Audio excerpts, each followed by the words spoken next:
Ya, sehat dan bugar saat berpuasa itulah topik kami dalam Lunch Talk kali ini. Saya masih bersama Mas Wahyu dan juga Dokter Tata. Dokter, ini banyak juga pertanyaan yang masuk soal kalau ibu hamil ini diperbolehkan nggak sih puasa?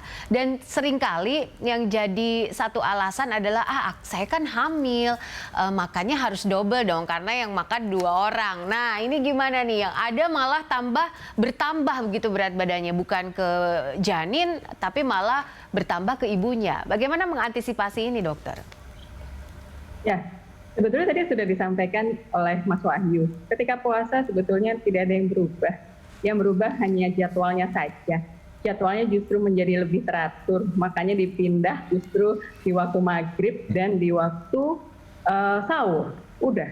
Jadi hanya semuanya butuh penyesuaian saja. Dan memang sih kalau menurut literatur dalam 2 minggu pertama itu betul-betul semuanya itu sedang masa penyesuaian. Jadi ya bagi ibu hamil selama memang tidak ada kontraindikasi dari dokter yang merawat, tidak ada memang masalah kesehatan yang mengganggu, tentu puasa bukan menjadi halangan, begitu. Oke. Untuk ibu menyusui tentunya ya pokoknya semuanya selama tidak ada memang kontraindikasi dari medis yang menyebabkan nggak boleh berpuasa, ya nggak ada masalah. Karena sebetulnya justru puasa kan menyehatkan. Iya. Sudah diatur jadwalnya. Iya, dokter, ini ibu hamil boleh berpuasa ketika misalnya memang masih dalam kehamilan yang muda, at least 1 sampai 3 bulan itu katanya rentan kalau seandainya berpuasa. Sementara setelah 4 bulan ke atas ini boleh melakukan ibadah puasa. Ini benar nggak mitos ini atau pendapat soal ini, dokter? Kalau terhadap hal ini begitu ya, karena secara kompetensi memang saya tidak berwenang untuk menjawab ini, tapi yang pasti untuk para ibu hamil untuk bisa betul-betul mengetahui keadaannya sebetulnya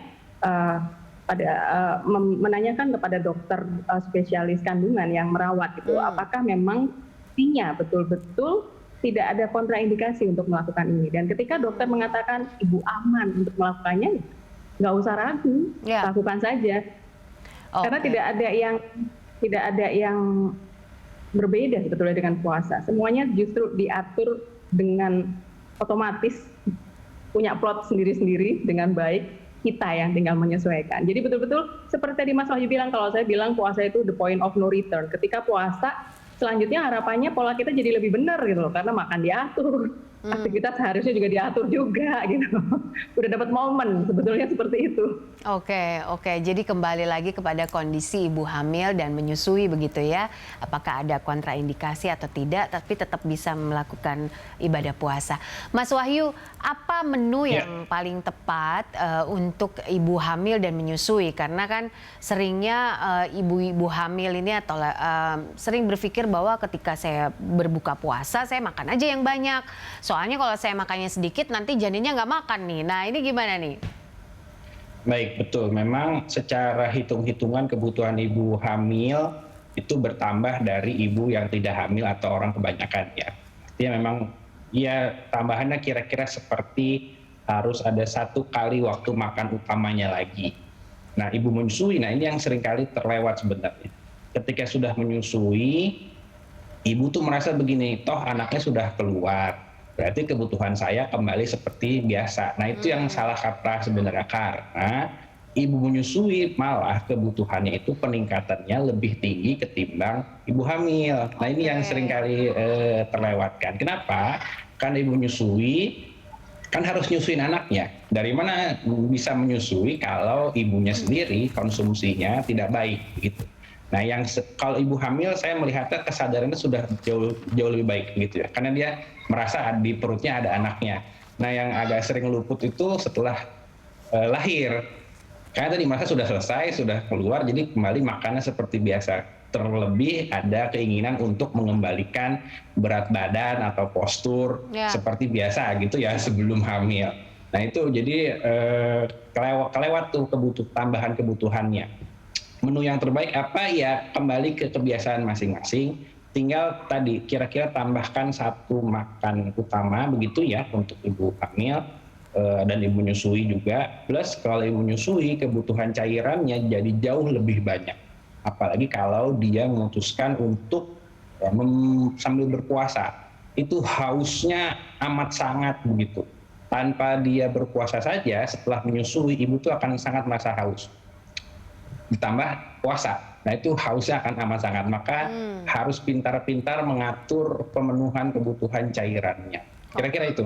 Oke. Nah, kalau kebiasaan untuk tidur, kan tidur adalah tidurnya orang puasa itu adalah ibadah gitu. Tapi ini seringkali disalahartikan gitu oleh generasi mager. Nah, ini gimana nih Mas Wahyu dan Dokter Tata? Bagaimana menyiasati tidur yang sepanjang hari justru bagus atau tidak? Atau memang ada waktunya tidur pada saat di bulan Ramadan ini? Silakan Dokter Tata dulu deh. Oke, tidur adalah ibadah. Excuse banget ya. Emang sih. Tapi sebetulnya begini, nanti kebanyakan tidur juga yang ada nanti akan semakin merasa lemes gitu. Jadi justru betul sih tidur itu adalah ibadah gitu. Maksudnya kan dibandingkan dengan melakukan hal-hal yang tidak bermanfaat gitu.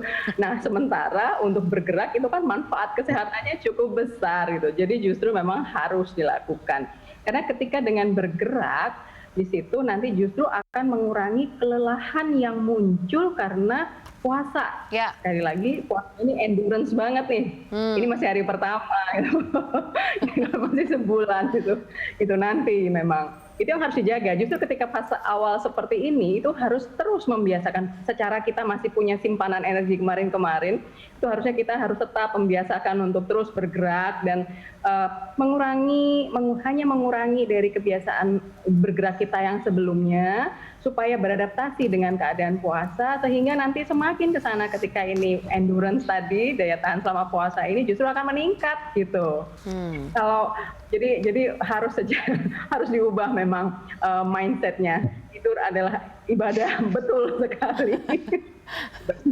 Oke, baik. Hal yang tidak. Oke, ya ini pendapatnya Mas Wahyu penting sekali nih agar generasi mager nggak cuma di rumah tidur begitu ya, buka puasa sama kalori yang luar biasa sehingga nanti males-malesan gitu. Nah, ini apa yang bisa diberikan tipsnya? Baik, saya sepakat sama Dokter Tata bahwa malah tidur seharian tuh bikin capek gitu ya. Dan orang kadang bingung, kok saya cuma tidur tapi capek? Ya itu karena tidur terus itu malah jadi capek begitu ya. Nah, memang harus diakui kalau kita bulan puasa pasti tidur malam berkurang durasinya, itu sudah pasti ya. Apalagi kita yang bekerja, ada aktivitas dan sebagainya. Nah, maka bisa dicuri-curi kesempatan di siang hari untuk tidur, tapi bukan tidur yang kemudian berlarut-larut sehingga malah jadi kelebihan. Misalnya 1,5 sampai 1 jam di siang hari mengembalikan kesegaran, karena kadang memang ada titik di mana kita merasa ngantuk sekali. Nah, tapi setelah itu ya tetap harus bergerak. Maka sarannya salah satunya ketika misalkan kita kondisinya, walaupun kita serba online lah saat ini ya, setelah 1-2 jam bergerak, merentangkan tangan, menggerakkan persendian, begitu ya. Tidak perlu yang heboh-heboh, tapi ada gerakan. Ya kalau tanya duduk, berdiri, kaki diluruskan, ditekuk, dan seterusnya lah. Nah, itu akan mengembalikan kesegaran tubuh kita sebenarnya. Ketimbang kemudian setiap kali merasa tidak segar, setiap kali merasa agak ngantuk, terus dibawa tidur. Nah, itu malah jadinya ujung-ujungnya malah jadi makin capek gitu, bukan bertenaga, malah makin lemes. Baik, oke. Terima kasih Mas Wahyu untuk tipsnya. Dokter Tata juga terima kasih untuk waktunya berbagi bersama kami untuk bagaimana kita bisa menjalankan ibadah puasa dengan sehat dan bugar. Selamat siang.